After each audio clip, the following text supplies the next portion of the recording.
Welcome again, everyone. Today is a really special opportunity, a chance to catch up on these teachings. And for the first time, we're offering both in online and in person. Day one of a diamond, Door to the Diamond Way 4 focuses entirely what was taught on Door to the Diamond Way 3 in Phoenix. Thank you for participating and by participating, you're also supporting the continuation of these teachings worldwide. And now it's my honor to welcome Venerable Jigme, who will guide us through this day of insight and reflection. Please join me in giving her a warm virtual welcome.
No?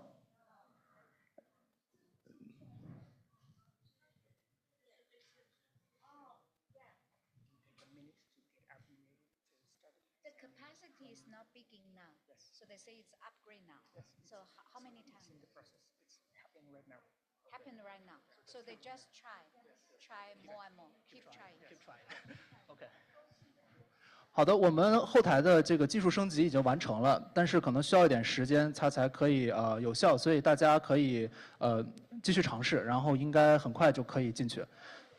So we already finished the upgrade in the backend, so you will be you can log into the channel very soon. So just try and keep trying, and I think it will happen very soon. You'll be able to log in. Okay.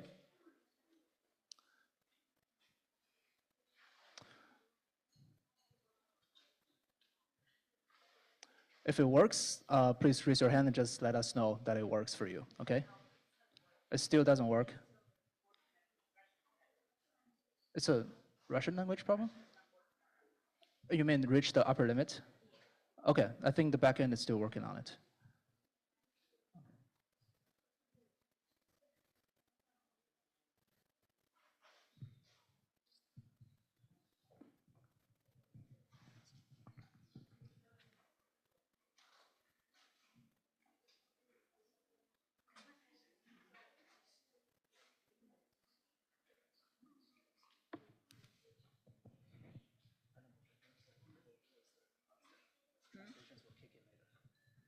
Do you want to just start? Yeah, because the clock is. That's okay. Sure. Yeah. 好的，那我们的课程就即将开始，然后请大家关注一下 Live Voice 的情况。Yeah, I have a, okay. So Yeah, I have like a.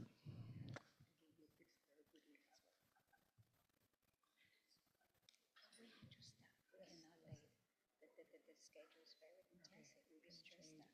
You start and then we change the internet. If I'll take care of it.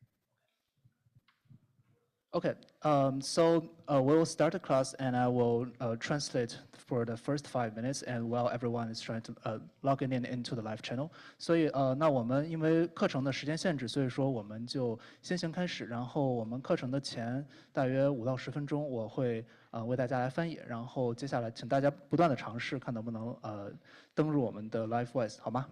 谢谢。I'm going to translate for the first 5 to 10 minutes. Okay. And then see how it goes. Okay. So did you going to introduce me or did you already? I'll just let you know. And okay. Okay. 好，然后我们今天的课程将会是由我们的吉美尊者为我们带来。然后他是格西老师长达20多年的私人助理，然后跟随着格西老师非常长的时间，他完成了非常多的教授，以及他同样也出版过和格西老师合著的《心经》的论释。他同样也是 ACI 和钻石山的董事会成员。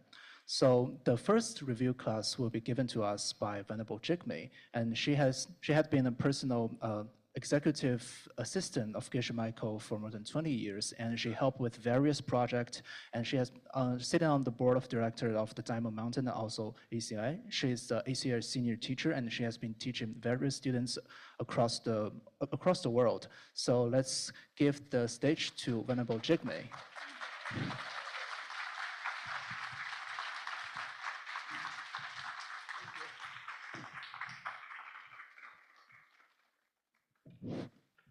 Okay. Can you hear me? 我们后排可以听见吗？ Does it need to be closer? How's that? 大家 OK，the live voice。 Okay. 大家再试一下 live voice， 现在应该可以了。 I think it's okay now. Okay, then Yeah. I can. What? Oh, the live voice is working. Oh, okay, if you want. Whatever suits you. 好，大家现在应该可以登录到自己的 live voice 的 channel 了，对吧？频道了。OK， 可以吗？如果 OK 了是吧？ OK， 好的，那我们大家就可以听线上的，然后我们把舞台给到知美尊者。So, Okay. Everyone can hear the live voice online, so I will give the stage back to Venerable Jigme. Sorry for the confusion. That's okay. Thank you.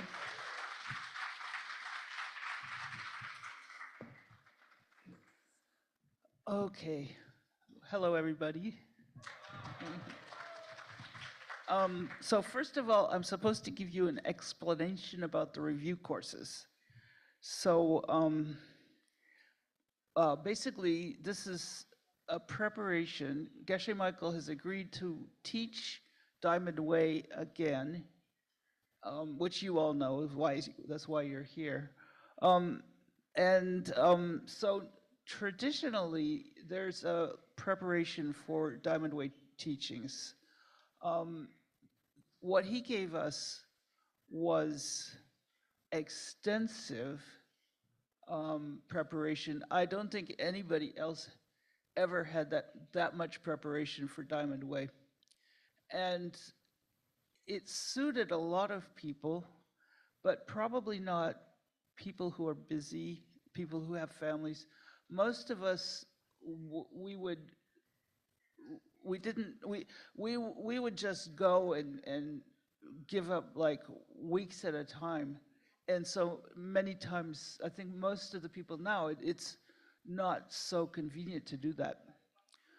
And also for people who, he doesn't feel that it's so necessary for everybody to have that much preparation.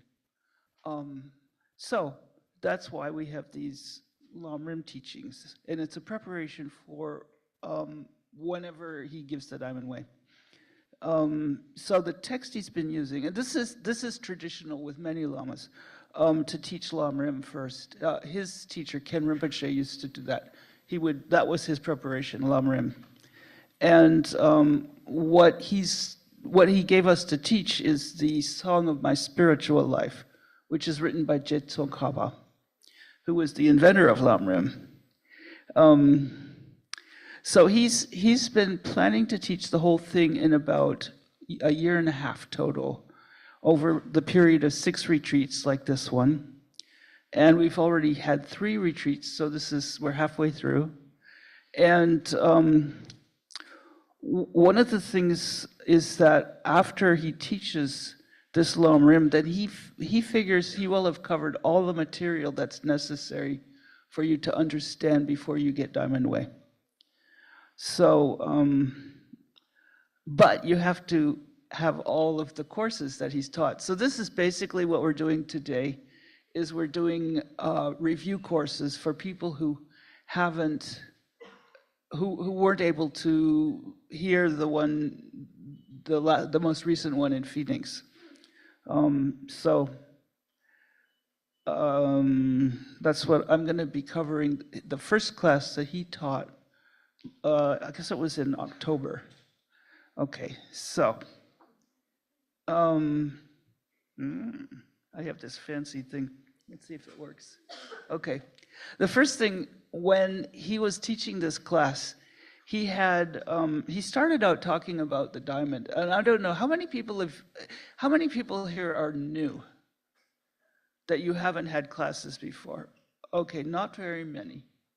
Okay, so, no, more now.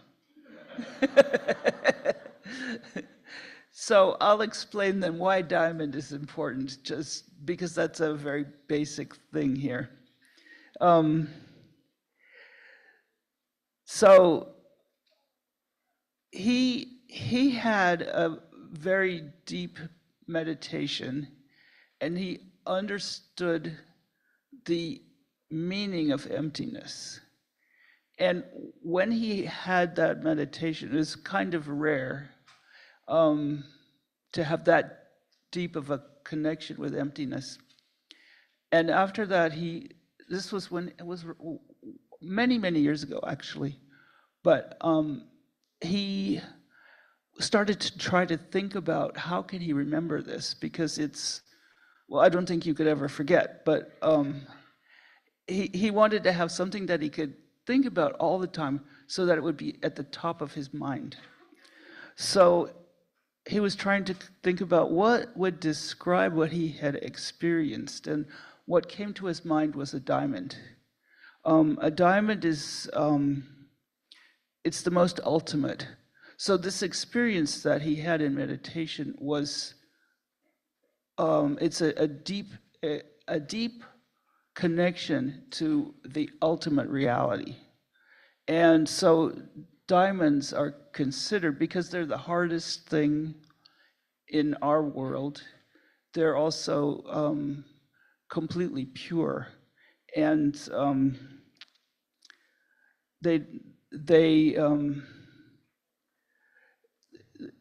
for him, it was something that in his mind it described what he had experienced. And so he joined the diamond business. He started working with diamonds, and he was at a business that he helped start the business, and then it became, I think it was the biggest diamond company in the world. Anyway, they were, I think he said it was 300,000 diamonds per day they were working with. Mind you, he didn't say this, but some of them were really, really small. So, because I worked there for 2 days, and so I was working with these diamonds. They're so tiny, you can hardly see them, but they used them in jewelry. And but he said he'd never seen a perfect diamond. And so this is a picture. Somebody gave him a picture, or gave him an actual diamond, and it's the only one he's ever seen that was completely perfect. And so he took this out and he passed it around because he wanted us to see something that is the closest thing he can imagine to emptiness. So anyway, that's what this picture is for. So we're taking up in Song of My Spiritual Life, and we're talking about using our, what they say, leisure and fortune. So these are 2 points about, first of all, how to get the make the most of what they say leisure and fortune that we have. So these are words to describe our ability to practice and to get results.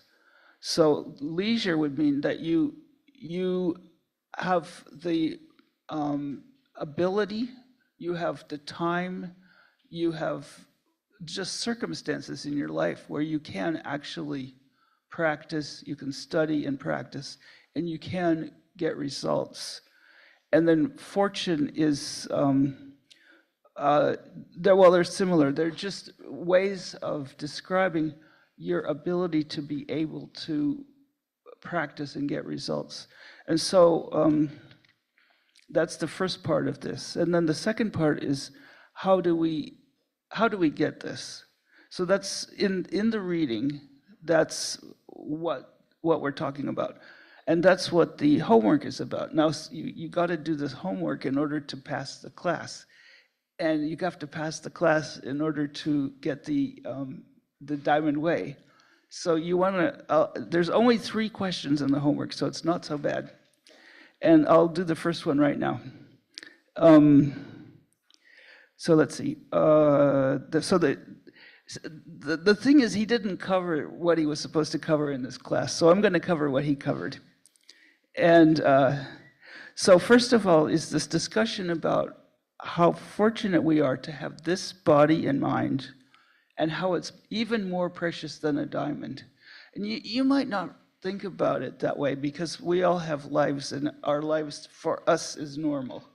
But when you think about it, how many people here, I mean, if you think of all the people that you know in the world, how many of them would actually come to something like this and would be interested and would want to practice? That, if you think about it, most of the people aren't even interested. And if they are interested, it would be difficult for them to get the time and to get the money and to be able to be here. So if you think about it from that point of view, you are in a very special position. And there aren't even that many people in the world who are interested in this kind of thing. So for you to want to turn into somebody who can help the universe, who can help beings, it's actually very rare. And so you need to think about how precious it is that you have this opportunity, and you have the teachings, and you have the ability. So so then so here we're back to the homework question. What is it about how are you supposed to think of this? He uses the word daljor. It's a Tibetan word, and it means leisure and fortune. But so we're supposed to think about that, that we have this rare ability, which I just described, that you can hear these great ideas, you can live them, and you can transform yourself, and you can transform your world. And if you don't understand how that happens, then you'll come to understand how you can actually transform your world. Because your world's coming from you. So you transform your mind, that transforms your entire universe. And because it's coming from you. So in order to get to this point, we have to, they say we have to take the essence of this body and mind night and day. In other words, don't waste any time on anything that isn't helping us to transform our world and for us to be able to make a positive impact on our world. So that's what we're talking about, how to live your life so that you will be able to get the most out of it. So everybody here, when he taught this class, he said everybody in the room is even more rare than this perfect diamond. And he said he had never seen a perfect one. This is the first time in all the diamonds that he'd seen. This is the first perfect one he'd seen. And everybody here is more rare than that, he said. We have amazing resources to study Dharma at this time, but we don't realize it. We're just sitting here, but we're not thinking that we're 1 in 100 million people, more rare than that diamond. So while a diamond could be a precious gem that could bring some kind of temporary wealth, but real wealth comes to us in the form of a body and mind that we have the ability to practice and to change our world. So, so what it means to take the essence of the body and mind means to recognize how difficult it is to get even a mind and body capable of studying and living this ancient wisdom. So the fact that you're here means that you're very valuable. These conditions don't last. I can tell you that, it goes very quickly. You're young now, but then one day you wake up and you're not young anymore, and the abilities, sometimes you can lose it quickly and sometimes you could lose it slowly. But it's important at the time, now, to take advantage of all the resources you have and all the abilities you have.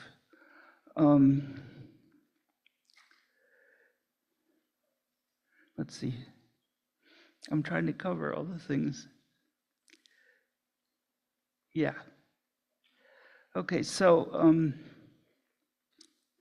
when we're because we're thinking about the benefits of having this human life, then we're more likely to appreciate the things we have.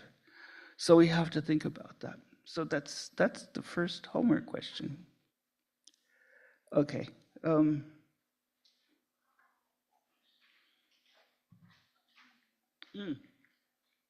Somebody changed it for me.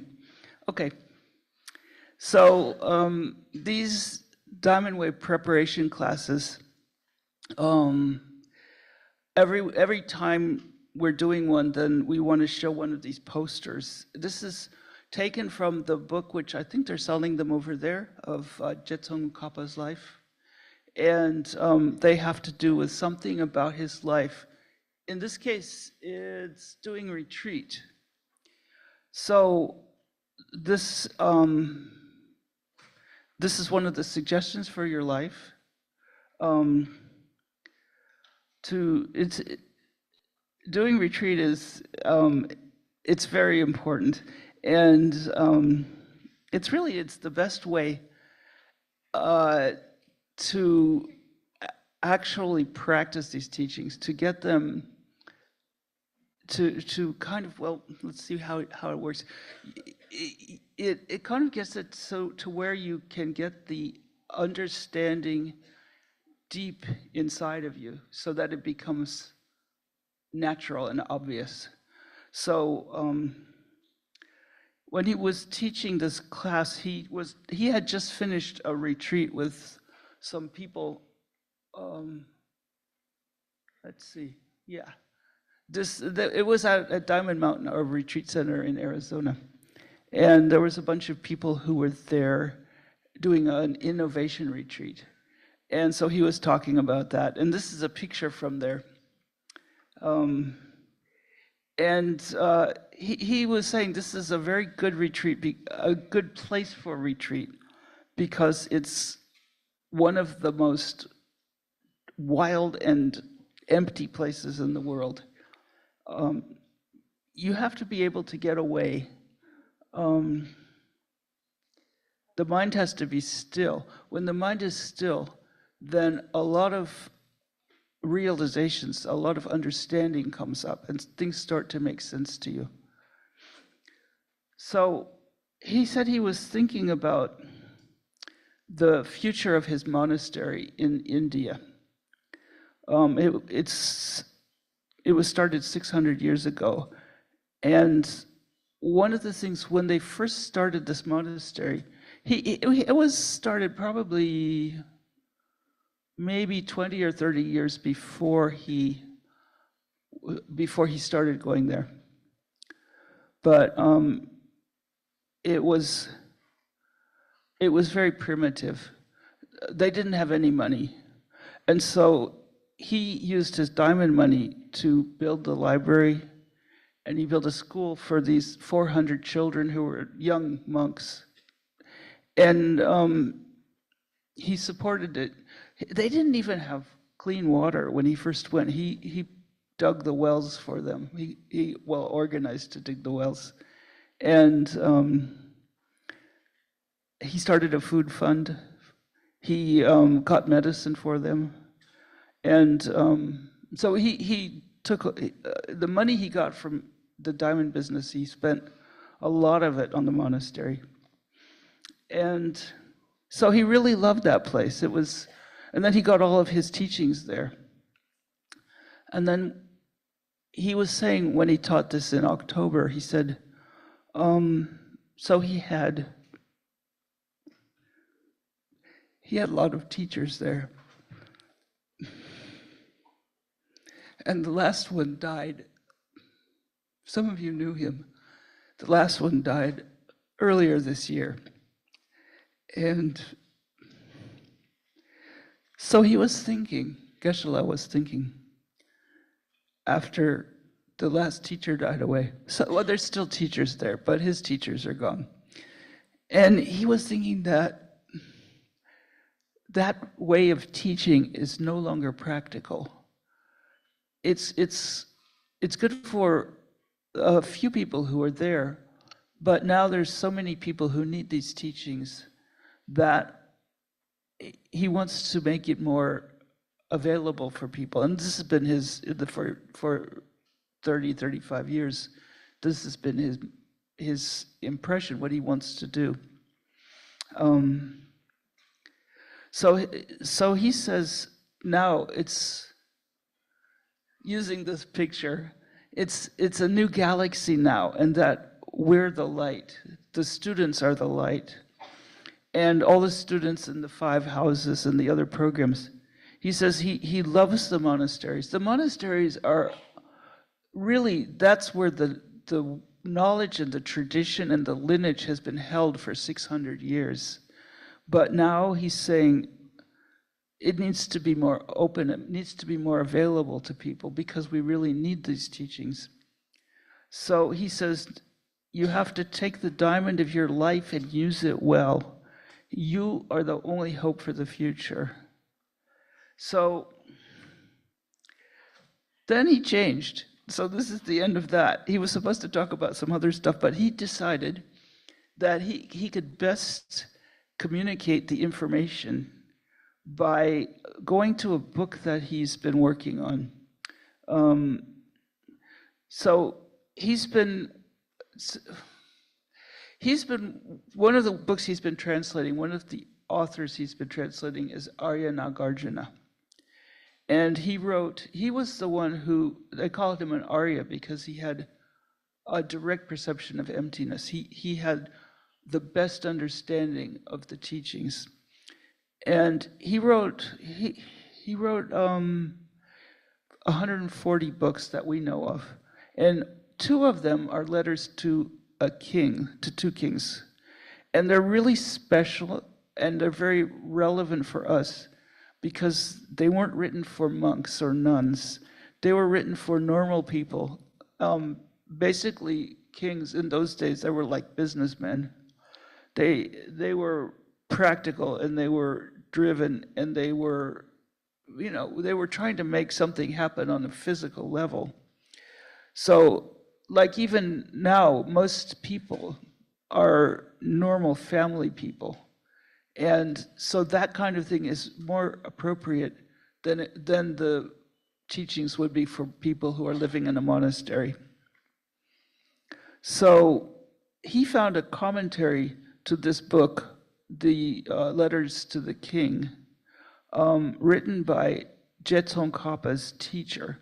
So Tsongkhapa was the greatest Buddhist who ever lived, and this was his teacher. His name was Rendawa, and he wrote a commentary to this book by Arya Nagarjuna, which now Geshe Michael is translating.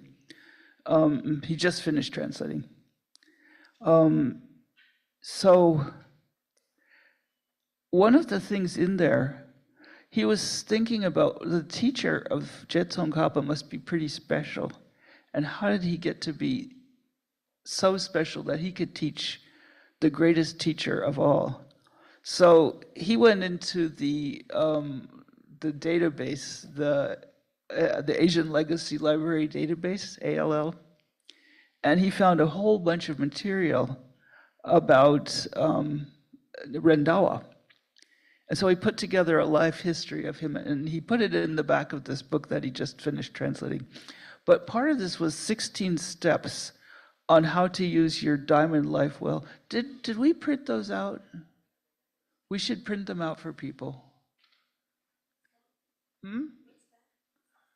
What's what? Well, I have them here, but when we had the class, we had a paper copy so that we could look at it. So you can take it home with you and you won't forget.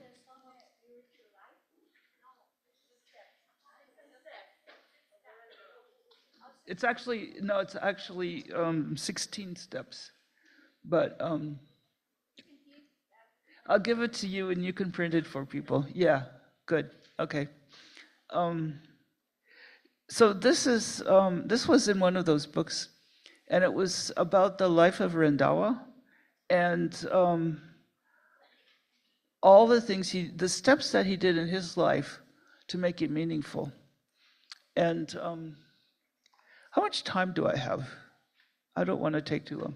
There was a thing there, but now it's not there anymore. Oh, okay, good, thanks. So let's see. So there's 16 suggestions on how to live a meaningful life from Rendawa. And on your homework, the name of the text is Light for a Friend, and it's an explanation of Nagarjuna's first letter to a king. That's the name of the text. And it's written by Jetsun Rendawa, and his dates are 1349 to 1412, and his monastic name is Shunu Lodra. We'll get to that later. So these are 16 guidelines to have a good life. And so when Geshe Michael found this 16 things, and he thought it was a good way to teach about how to live your life with leisure and fortune, what we were talking about before. And he says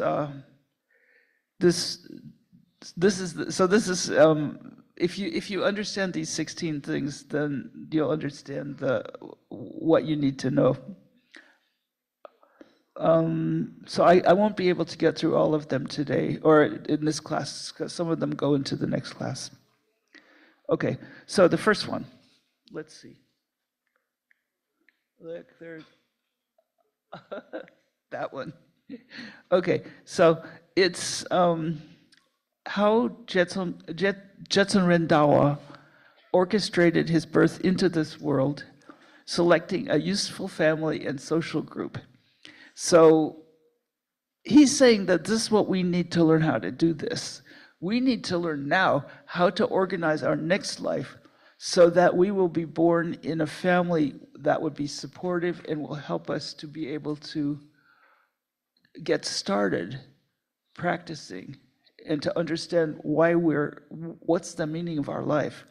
So he didn't say how, he said he's going to teach us how to do that. So maybe in this course, maybe here. So what he's talking about here is a useful family and social group, is that you need to find a family, you need to be born into a family that is in your time, in your culture, is the most appropriate for practice, for being able to practice the teachings. So that's, let's see, does he talk about the birth? I think he does here. So you will have some power over the next life, the family that you're born into. And he says in a later class, later than October, so maybe now, he'll teach us what to do so that we can make a plan for what family, what country, what language, what gender would be most useful for us. And he says it doesn't have to be something to be afraid of. It's just something to plan for. So Rendawa was born into a family. It was interesting because it was a family that was well, they had some nobility in their family, and they were maybe better off than some people. And his mother had dreams when she was pregnant that were just kind of foretelling that there was something special happening. So that's the first one. Then the second one is how he used his childhood well. So how did he spend his time when he was growing up? How did he prepare himself? So this is like when you're little, you're learning to read and write. And so you want to get good teachers, even from the beginning. And so he did. He had good teachers. He became a monk when he was quite young. His monk's name was Shunalodra, which means young wisdom. Apparently, he was pretty smart when he was a kid. So people thought, oh, this one's he'll be special somehow. So Geshe Michael was saying, next time in your next life, you need to have the intention to prepare yourself well during your childhood, and study hard, obey your parents and teachers. And he says, don't think that you're not going to have another life. If something can happen once, and if time is unending, then it could definitely happen again. So it's important to prepare now. So when he was a child, then he was. What happens sometimes? They say that people who become very spiritual or very interested in Dharma teachings, then it happens that a family or their parents have died when they're young. And this is what happened to him. He lost both his parents. And so he was raised by his family member, his father's sister, I think it was. And so this kind of thing, losing your parents, it's a hardship, but it opens your heart and it makes you start thinking about things. You don't take things for granted so much if you come from a family where the parents have died. And so this kind of thing, it's tragedy, but at the same time, it helps to wake you up in a way. So when he was just a little child, he told his aunt, who was raising him, that when he grew up, he would either be a nobleman or he would guide the entire country to happiness and prosperity, or else he would become a monk, either one. So so they thought, oh, this little boy has big plans, and they made up a name for him to, like little great man or something like that. So that's the second. Third one is how he came to follow the life of an ordained person, keeping it purely. Oh, it's bigger now. Okay, so you can see that. So there's 10 basic vows that he took when he was only 10 years old. And these are just basic vows for not killing, not stealing. It's important even if you're not going to kill and you're not going to steal anyway, but if you take a vow, then you have that intention, and the intention is powerful. So even if it's something you're not going to do anyway, it's good to take a vow. And then it's more powerful, and so it helps you to grow faster. So he wanted to take vows when he was quite young. He took bodhisattva vows to help, basically to become a person who can help others perfectly. He took those vows when he was 15. And then he became a monk, a novice monk, when he was 18. And then when he was 21, he got his full monk's vows, that's as young as you can be and take. You have to be at least 21 to take them. So he took all these vows and he kept them. And so now we're preparing you to take the Diamond Way vows. There's a lot of vows with Diamond Way. And the vows are, they say they're like wings.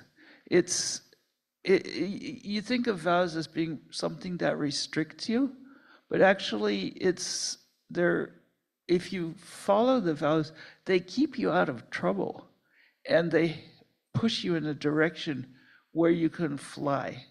And that's why they often say they're like wings. And it's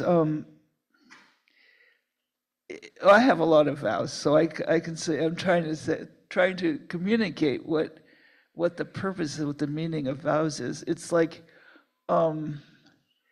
it also gives you permission and guidance to do things that you might not have thought of before, but now you have to do it, so you can do it. And it's anyway. So the vows are great. And there's some of them are very hard to keep, but it's really trying to keep them is the main thing. Like never stopping to think about emptiness. How are you going to keep that? You're not. But to try to keep it is very powerful. So anyway, that's something that the main thing actually of Diamond Way, having the initiation, the main purpose is to get the vows. And that's not how it seems, but that's what it is, and that's what they say.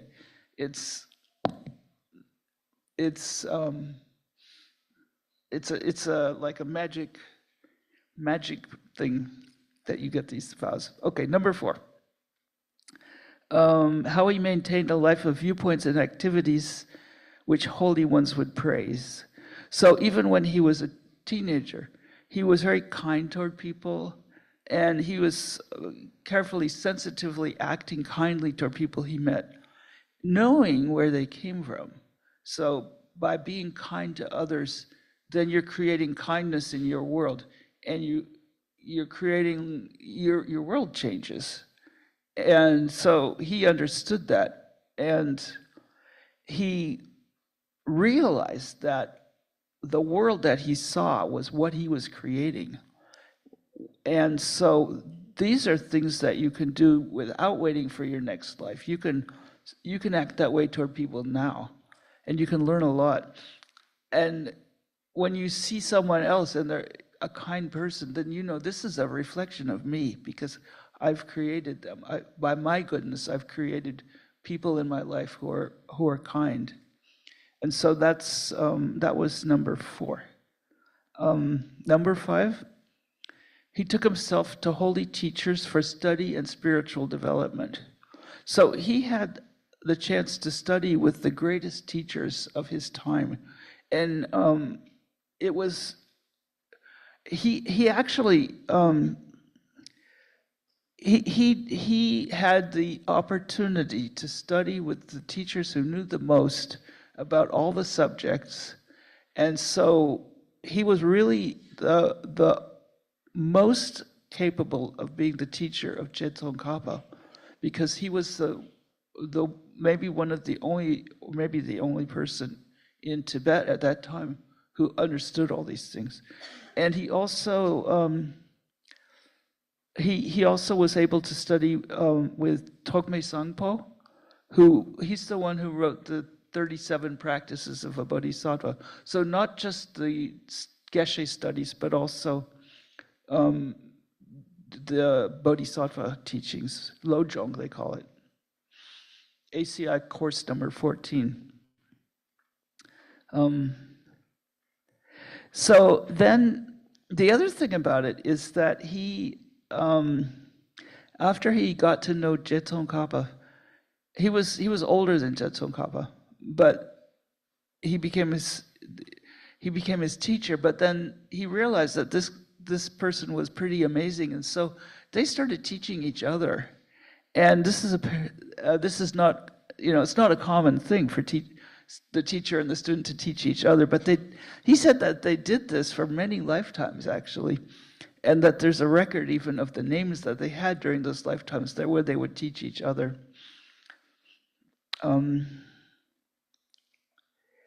Let's see.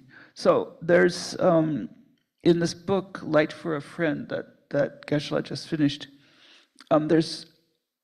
he started out writing an introduction with the biography of Rendawa, but it got so long that he ended up putting it at the back of the book. So if you get that book, you'll have the whole life of Rendawa. He was the one who actually invented the Geshe course. All the books he studied are now in the Geshe course. So he taught it all to Jetson Kappa, and then Jetson Kappa passed it on to his students who founded the monasteries. All of the monasteries in our tradition in Tibet.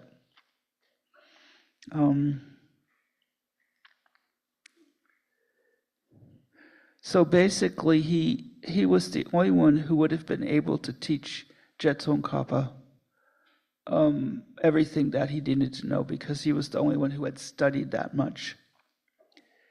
Okay, so let's see.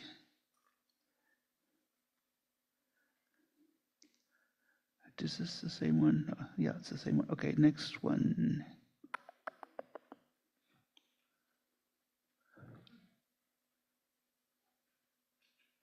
Oh, we got another homework question. I think I already told you, actually. So when Jetson Kappa first went to Jetson Rendawa to be his student, then for Rendawa came to understand that this student would ultimately have more knowledge than he did, and his spiritual qualities would exceed his teacher, and his teacher understood that. And so at some point he asked Jetson Kappa to teach him, and Rendawa had a lot of students at the time, so he said, just teach me secretly because I don't want the students to get upset. And so what happened, Geshe calls this a plot twist. Like, you think it's going to go one way, but it goes a different way. And so their roles became reversed. So he says one thing that we can think about understanding from the way this happened is for us to think that when we are teachers and we have students who are learning from us, then if we think about this is a diamond way of thinking that he's already mentioned to us, but to suspect that the people around us might be enlightened, and that instead of, well, like I look at you, okay, I can see you all, okay, these are students, and I'm trying to tell them something that they don't know. I could look at you in a different way, and I could say, these are all angels who are giving me the opportunity to think that I know what I'm talking about, and to pretend that they're learning something, and that'll make me happy. And so you could look at it both ways, you know, you could see. And so that this is what we're trying to understand, is that you can see, you can suspect anyway, that the people in your world might be somebody who's like an angel who's come to help you. And if you do it that way, it makes your life very beautiful, you know, because the people who are kind to you, they're angels, they're helping you, but the people who are unkind, they're teaching you something, and they're teaching it out of love. And so it's a way of looking at the world that it changes your mind and makes everything very beautiful.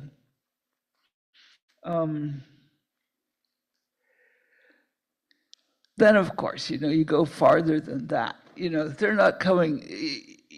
You can say, oh, this person's an angel, but, you know, I mean, you still have to think that's coming from me. You know, so in any case, however you see them, it's not coming from them, it's coming from you. But if you start treating people as if you're seeing them as angels, then it's a very beautiful way to live. Okay, let's see. So are they really one thing or another? You don't know really who people are. And so he's saying that this story about Rendawa and Jatokapa is illustrating to us that we should suspect that our students could well be our own best teachers. And I've found that, you know, lots of times it's usually somebody who challenges you. The teacher can also challenge you. And it might not be pleasant, but that's really where you grow. So let's see. Okay, next one. Number 6, how he devoted himself to learning what the Buddha really meant. Are we up to 6? Yeah. Okay, cool.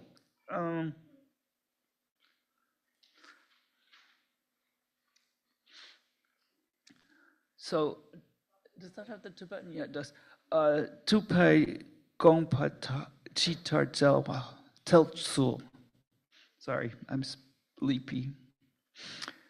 So, Gongpa is what the teacher really means.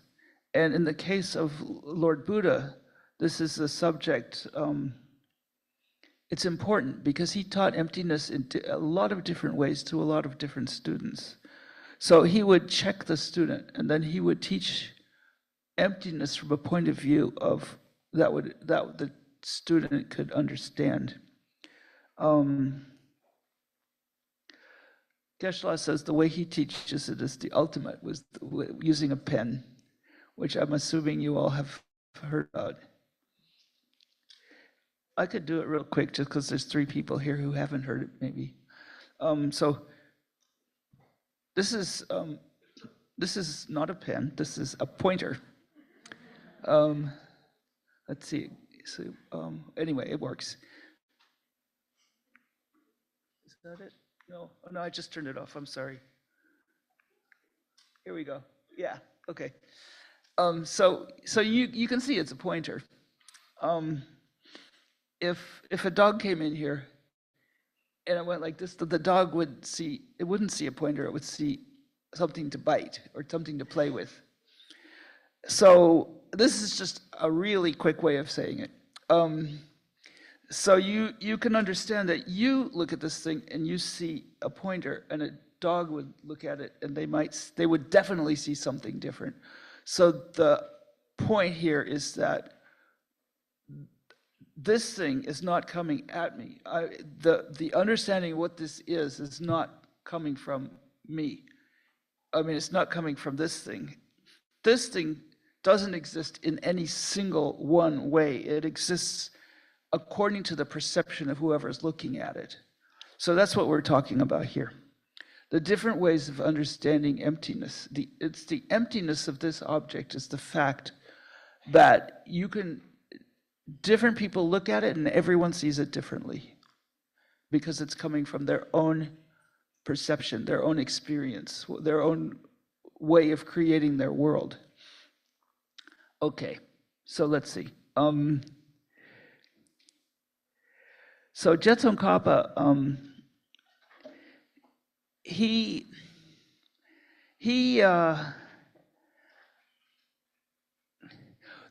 we can go back to Arya Nagarjuna, because he was the one who, Lord Buddha taught Buddhism, he taught emptiness, and it became, his teachings were not really fully realized for at least a couple centuries. No, more than that, 700 years, I think. And so then Arya Nagarjuna, he was a teacher. He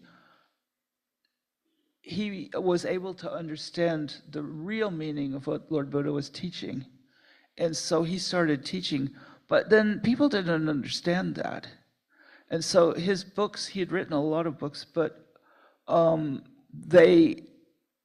most people didn't understand, but Je Tsongkhapa did. And he was able, because he had so many students, to teach emptiness so that many, many people would start to understand. But then they say that he wouldn't have been able to do it if he didn't have a teacher who was Rendawa. So they say Rendawa is the one who restored the accurate teachings on emptiness.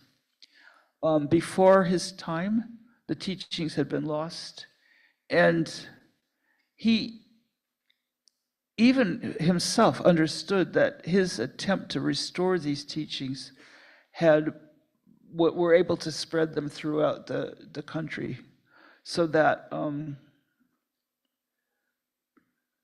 so this is how he devoted himself to learning what the Buddha really meant. So he was able to understand these teachings and to pass them on.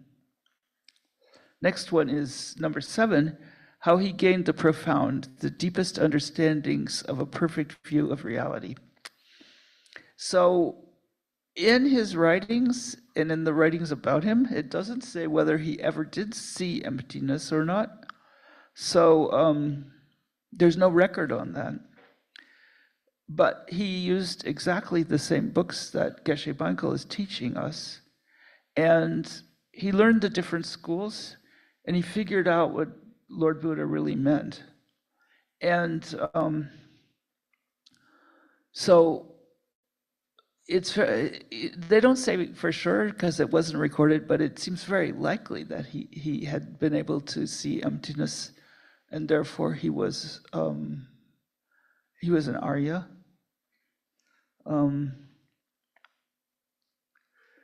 And he was, I think part of the thing is, if somebody is an Arya, then they understand how important the teachings are. And as a result, it seems very likely that he had that experience.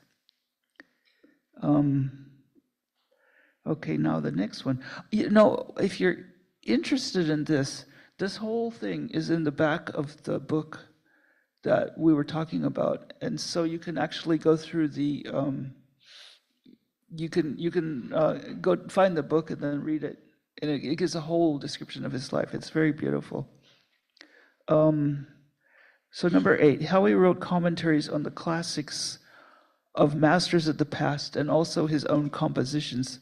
So he learned the classic books, he read them, and he was able to explain them, and then he wrote his own. So all the books that they study in the Geshe course come from Rendawa. They were all written by his students or by him. He himself, he wrote 50 books that we are aware of, that we still have. And they covered all the topics that are the Geshe course these days. So Geshe says that for him it was interesting because Rendawa wrote a commentary on each one of the Geshe topics, and he says if you translated them into English, it would be 3,000 or 4,000 pages each. And each one of them is so deep that you could only cover 1 page per day. So I don't know how anyone's ever going to read them. But he says he thinks he wrote probably about 100,000 pages, and they're all amazing. And then he said that recently they found handwritten copies of his books, and they've got them input, so they've been preserved, and they're available. Then he also wrote this commentary, the one that was just translated, Light for a Friend. And this is more geared for people who aren't monks and nuns, and it's how to live your life as a person in the world. And so he's currently translating those 2 books, or 3 books, because there's another Lama, Master Nagasena, who also wrote one. And then he was talking about there's another book called The Questions of King Malinda, which was translated, they published it from the monastery in New Jersey in the US, where Geshe studied.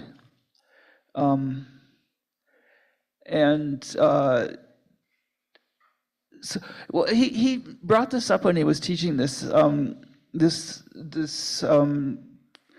So Alexander the Great was a student of Aristotle, and so he conquered the world all the way to India, and he left teachers there.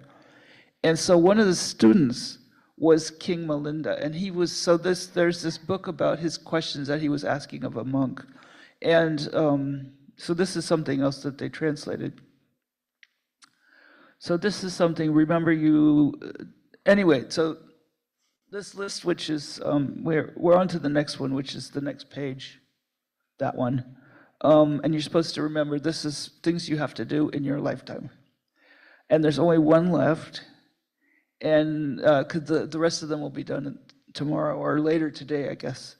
So number 9, how he grew his group of disciples and spread the Dharma among them. So in the biographies, they talk about how Rendawa traveled and he taught all over. He had a lot of students, and he was traveling a lot. He was, and he had very high caliber students, really good students. And two of his closest students, he gave them he told them, go and help Jetsun Kappa, because he's, you should go study with him instead, which is an act of great humility. And they became Jetsun Kappa's closest students, these 2 who had been sent by Rendawa. So the thing about his life, so he grew a group of disciples and taught them. So you might think, so this whole thing is you're supposed to be doing these things, right? So you might not think, oh, I'm going to get a group of disciples, but this is not really it doesn't apply to you that way. Well, it might apply to you, but it might not. For you, a group of disciples would be talking to the people you work with or with your family and just getting them to not fight with each other. That could be it. That's teaching. And everybody here, everyone in this room has to teach. Once you understand the meaning and the importance of this practice, of the way of seeing the world, then you need to use it to help people. And this could be the way you're teaching Dharma, just by getting people to not fight with each other. So you don't have to teach the Geshe course. And so the best way to do this is to be a good example and to teach people to get along with each other. At basis, really, what we're trying to do is to see the good in everybody and to love them and to help them. And that as a basis for Diamond Way is very, very important. By trying to help people all the time and by seeing the good in them and by just that kind of thing, it opens your heart and it helps to allow you to get the teachings and to understand and to want to practice. Geshe, when he was teaching this class, when he started working at the Diamond Company, he didn't, for him it was difficult because he was young at the time. I don't think he was 30 yet. And he told his teacher, Ken Rinpoche, he said, I can't work there. They're too honest or too dishonest, and they're all fighting all the time. And Ken Rinpoche said, you have to stay there. And he said in the end, by the time he left, it was like a Buddhist pocket in Manhattan. And some of the workers there became students of Ken Rinpoche's. Some of you know Annie Pelma. That's where he met her. She was working for him. And there was another woman there who became a nun. And some of the other people were, I actually worked there for 2 days and then he fired me. And then he told me, then 2 weeks later he said, how come you stopped coming to work? And I said, you fired me. And he said, oh, that was an accident. But but anyway, so I did get a taste of what it was like. And so I was working and I was helping, they wanted us to count these tiny, tiny diamonds. And it was difficult. I'm glad he fired me actually. But when I first went there, there was one man that was working with me and he was a Tibetan. And he said, did you know he's a Geshe? And I was like, yeah, I knew that.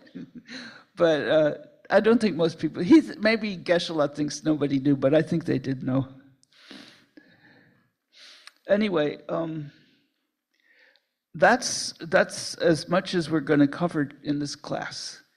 And they keep holding this sign up. It says 8 minutes, and I'm finished. So, so I think unless you have questions, we're done. Yeah. Any questions? It's a Q&A time. We have 7 minutes. 有问题吗？非常珍贵哦。还有7分钟。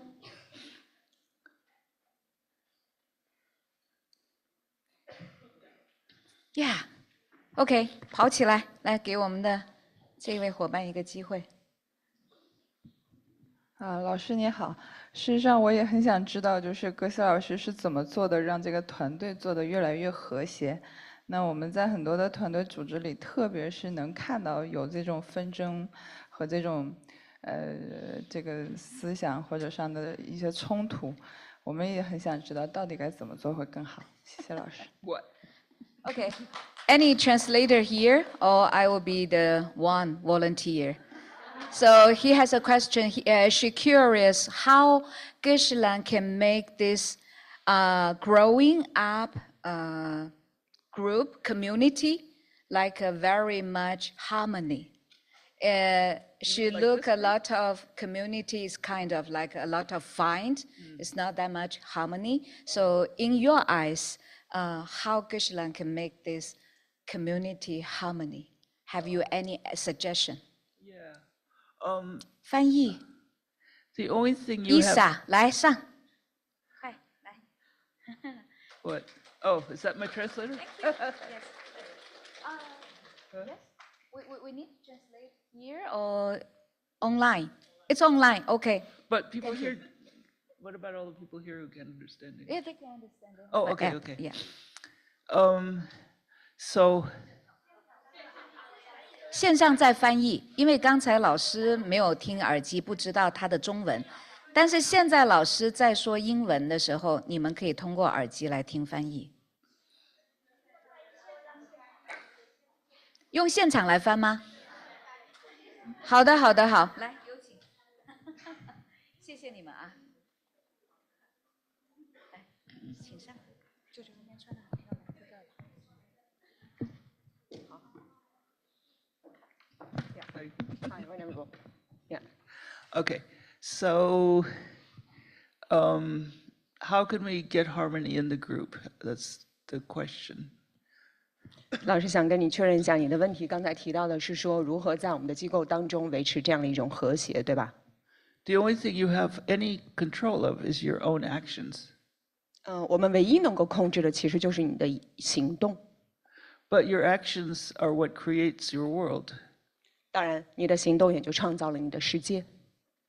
So it doesn't seem possible, but if you change your work really hard to create kindness in your own heart and helping others and loving and focus really strongly on that, then your world will change. 当然，如果说你非常努力的再去改变你的行动，改变你的身语意，那么你的环境也会因此而发生转变。 And that's really the only way you can create harmony in your world is by creating it in your own mind and by spreading kindness. 而这也是唯一能够在你的这个环境当中去创造和谐的，就是在你的身语意当中去保持这样的一种和谐。 It's something that you have. It's something you need to work on. It's because our natural inclination is to fight. 我们当然通常的自然倾向就是我们想要去争执。 Because of lifetimes of not understanding each other and not caring about each other. 这当然是源自于我们累生累世的这种无所谓、不顾及他人。 I think the natural state is like a baby. The first thing normally it's me. How am I going to be taken care of, and how do people treat me? So you have to fight hard to overcome that instinct. 我们的自然倾向就是我总是我，所以我们需要去对抗这样一种自然的认为我的这种倾向。 But when you do overcome that instinct, then you find your world does change. 当我们能够去对抗这样一种自然倾向的时候，你会慢慢的发现你的世界是发生变化的。 And really, that's the basis of Diamond Way. 当然，这也是我们金刚秤的根基。 How do you change your world? 也就是你怎么样去改变你的世界呢？ And then what happens is you can't even think about how your world can change. It's just like it's something you wouldn't even conceive of it. 那你的世界如何变化，你可能没有办法去想得到。 But then things start to change, and then you see. So you have to just start doing it, and then you'll see there's a difference. 总而言之，就是你得开始去做，然后当你慢慢开始做的时候，你就会发现你周围的世界会发生缓慢的变化。 Okay, we have 2 more minutes. 好，我们还剩2分钟，看谁还有问题。 I guess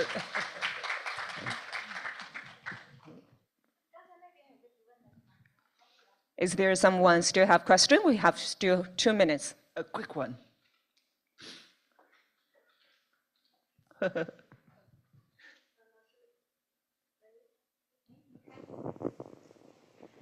喂啊，老师好，我想问一下，就是我认识一个人，他也上了咱们的课程，按照七节讲的，我们是要每天做一些练习，包括要去帮助他人，最后实现达到的那个地方。但是那个学习的同学，他跟我讲的是，他要去跳过这些步骤，直接要去到那个地方，但是他也是有自己的孩子，有自己的家庭。他说他们是有他们自己的种子，有他们自己的命运，这种感觉，我就有点想不明白，不是应该我们一点一点通过帮助别人才能到那儿？但是他说《佛陀传》，我想了一下，《佛陀传》确实是那么演的，他不要孩子，然后也不要家庭，我就觉得好像他说的也对，所以我就有点想不通这个事情，到底应该是这样走，还是反过来这样走？ I have a question. This is one of my friend. Because what we have learned in level 7, we have been saying that we need to serve others, we need to serve our teachers.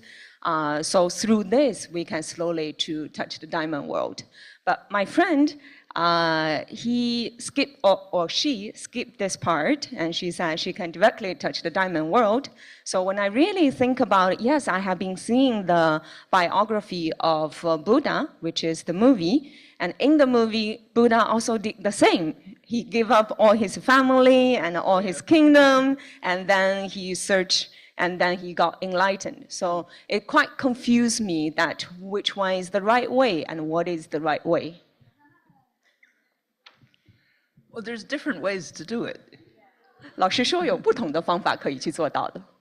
So, they just held up the sign, and we're out of time. But I'll try and do it quickly. So you could do it as an ordained person, as a celibate monk or whatever. You can leave your family, and that's one way to do it. But it's very clear that that's not what's happening here. You can't do that. I mean, you could, but you're not going to. So you have to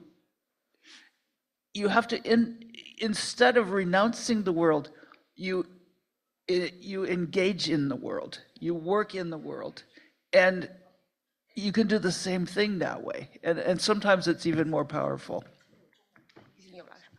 Okay? Oh, okay. Thank you. Let's give a warm applause to Venerable Jamie. We finished the first class. 好，第一节课完了。那么 we still have another class this morning, so please stay here for another class after 13 minutes. So please come back earlier. The next class will start on 12:15.